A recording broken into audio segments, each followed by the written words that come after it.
Hey Laowinners, it's Laowinners here with another video, and I want to ask you a question. How you doing today? How's the weather? How's the wife and kids? This is small talk, and this is something that I think Americans do very, very well. Actually, British people as well. Whenever I see British people, they're always talking about the weather. It's cloudy today, tomorrow's supposed to rain. But small talk is a very, very strange concept that doesn't make a whole lot of sense to a lot of Chinese people.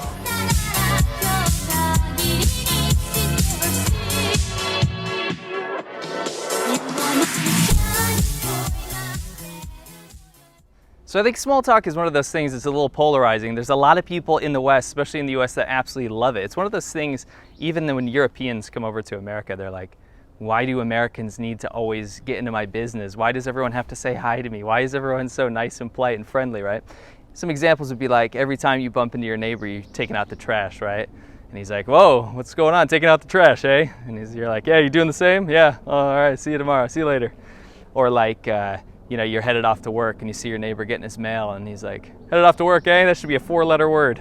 All kinds of like really cringe examples. I picture dads a lot when I think of these like small talk instances. Or even when you're just buying something at the shop, you go wait in line, you talk to the cashier.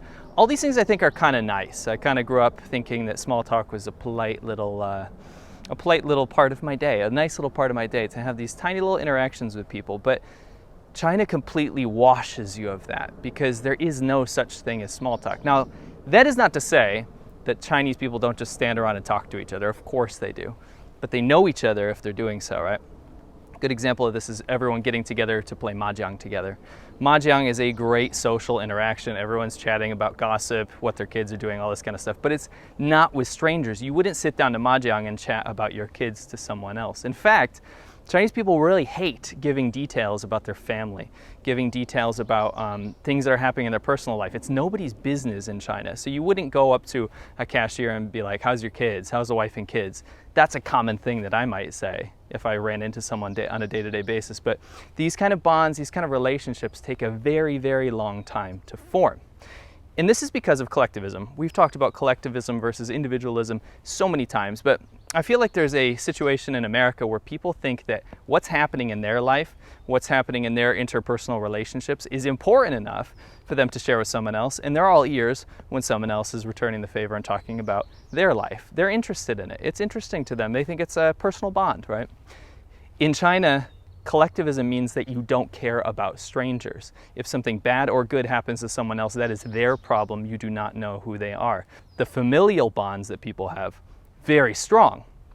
The amount of gossip and things that are thrown around at the dinner table when a big Chinese family gets together is crazy. It's actually, I would say, more off the cuff than some of the things that a Western family would be talking about. Airing their child's dirty laundry, talking about how badly they're doing in school, and everyone kind of collectively like bullies the kids, basically. I've been in these situations in China often. But it actually has a darker side, because what happens is these little kind of, I don't know if you can say non-important interactions that we have with other people, these non-important interactions that we have with maybe people we don't really know that well, means that there is some semblance of a personal bond that we have with others, and that's kind of a Western culture thing. In China, I was living in Inner Mongolia, part of China, and next door in my apartment, it sounded every single day when I got home from work that this guy was beating his wife. There'd be a lot of pots and pans being thrown around, a lot of bloody murder screams. And after a couple, like 2 or 3 days, I kind of got like really upset about this, even though I had been living in China for so long. I knew to keep my nose out of this, but I couldn't help. If there's a woman screaming every day and some dude's like throwing stuff at her or hitting her, I gotta do something about it, right? So I called the cops. The cops did show up, probably because they knew that I was a foreigner from my accent on the phone, and they knew that they didn't want to lose face. They got to at least make a showing. They pulled up their crappy little Volkswagen Jetta police car with their lights on, walked up the stairs, and they went into my apartment instead. They sat down with me, and I explained to them what's happening. You might want to go check it out. They didn't laugh at me. They handed me a cigarette, basically, and they were like, no, you don't understand. You don't understand. This is China, this is their business, this is not the police's business. We're not gonna get involved with that, and you should just try to ignore it. Maybe you can tell them to quiet down or something, but this is not your issue. This is their family, their relationships issue. And I think that can give you kind of some perspective on how things work in China, because let's look at a funny example that happened in New York City. 2 Chinese tourists, husband and wife, they have a scuffle on the street. And this is something you will always see in China. Husband and wife, boyfriend and girlfriend just beating the shit out of each other in the street, whipping purses around, screaming, begging for forgiveness. Oh, I promise I won't cheat on you again. Something like this happened in New York City, husband and wife, like I said, and they got in a scuffle, a physical scuffle, hitting each other. They both go to the police station. The police are like, you can't do that in public here. This is America. We have laws. You can't physically beat someone, right? Woman's like, no, it's okay. I'm not going to press charges on my husband. They're like, it doesn't matter. You're both in trouble. And they got screwed over, right? And there was actually kind of outrage in Chinese media because most of the Chinese netizens from at least mainland China, they were like, hey, this is behind closed doors, which doesn't make sense because they did it out in public, but this is their own behind closed doors problem.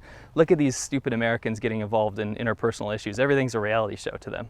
When in fact, public order is upheld here by not beating the shit out of each other in public. It's just not something that people do.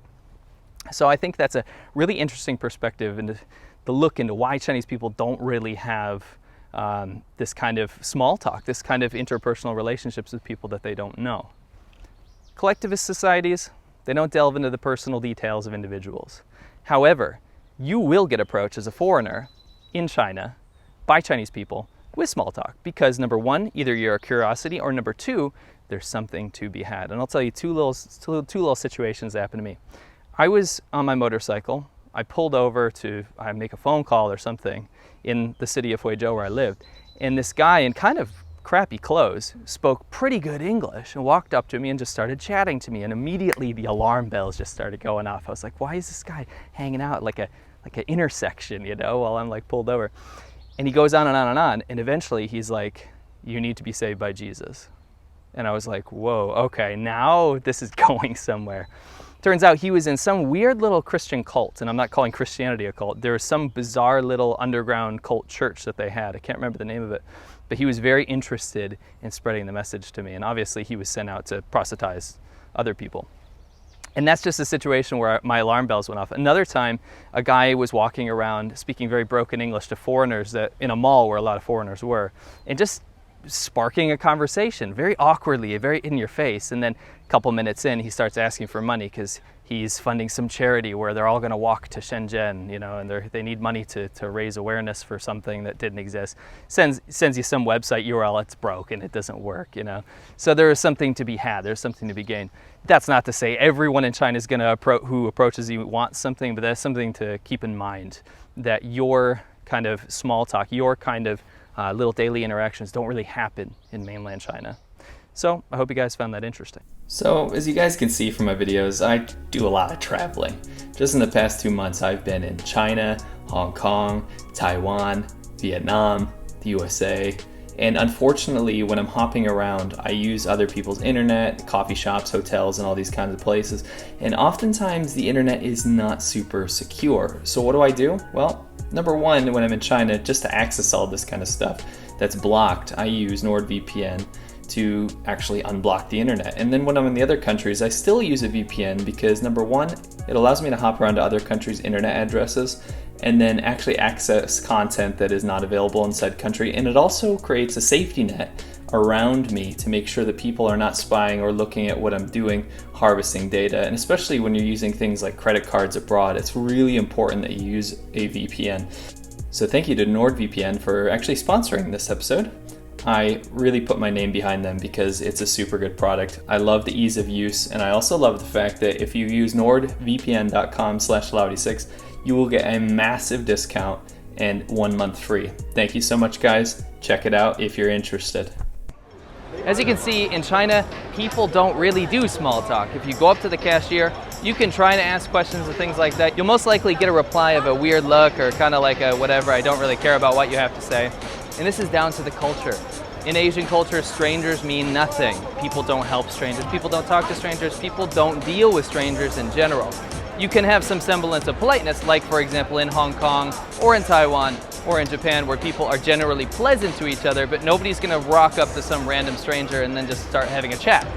This is something that took me so long to get used to when I go to foreign countries in the West, particularly in America. When I'm buying a gallon of milk, or actually I don't drink milk, I'm lactose intolerant, but when I'm buying something else, it's kind of weird to have a conversation with somebody behind the counter. For them to ask me, oh, what are your plans today? It's like, why is that your business? It's none of your business. Don't ask me about my plans, you know? Of course, I'm not actually malicious in my response. I actually think it's quite sweet to be able to have these little conversations with people, and it's one of the aspects of Western culture that I think is actually kind of cute. And it's nice. It makes you feel good, you know? It's like my fellow man, my fellow human. But there is something about 10 years in China that really just wipes that away from you. Of course, you're going to get smiles as a foreigner on the street. People are going to take your photo. People are going to watch what you're doing because you are the weird white guy walking around in a country that's completely homogenous, basically. By and large, no one's going to take you aside and want to chat about the weather or your day. That is something I'm slowly getting used to being back in the West. It's something I'm starting to appreciate more and more. But then it's also just as jarring when I come back to China and actually try to have these little blips of small talk with clerks or people that are just waiting in line next to me. Because at the end of the day, it's really not a thing here. I hope you guys enjoyed the video. If you did, please give it a like and go downstairs. Tell me what you think of small talk. I don't know how I feel about small talk, actually. I'm kind of on the fence. If you want to see more videos like this, don't forget to subscribe. Don't forget to go to patreon.com/Laowinners for your chance to vote on videos and talk to me directly and actually see all the behind the scenes content. And don't forget, every single Wednesday you can watch Laowinners at 1 p.m. EST. Every single Monday at 1 p.m. EST you can watch ADVChina, which is our motorcycle talk show that I do with SerpentZA. And then right below that, SerpentZA on Friday at 1 p.m. EST. Thanks.